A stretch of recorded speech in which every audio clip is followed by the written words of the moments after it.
دوستو آپ سن رہے ہیں راشد رضا وائس، بڑی خوبصورت حکایت لے کر حاضر ہوئے ہیں۔ خوبصورت آواز کی تاثیر۔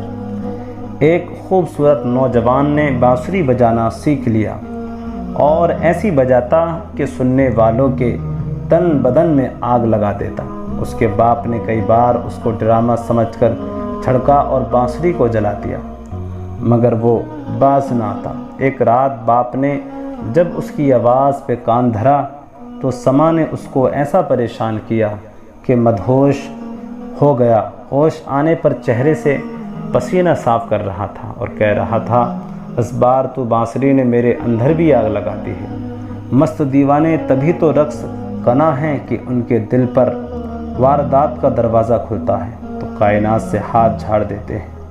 ہاں، یہ بھی یاد رہے کہ رقص اس کو حلال ہے جس کی ہر آستین میں ایک قیمتی جان ہو۔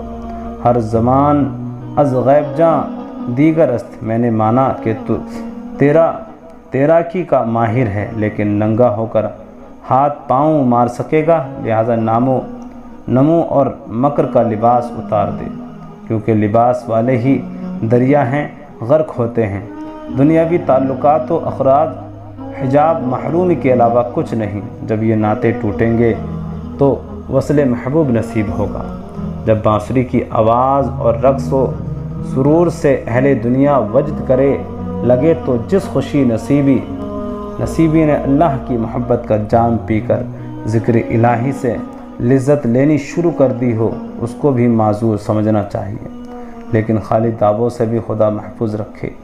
جیسے کہ ہمارے دور میں اکثریت خالی ڈھولوں کی ہے، خدا محفوظ رکھے ہر بلا سے، خصوصاً آج کل کے اولیاء سے۔ دوستو، حکایت پسند آئی ہے تو ہمارے چینل کو سبسکرائب کریں، بیل آئیکن کو دبائیں، کامنٹ میں اپنی رائے ضرور پیش کریں۔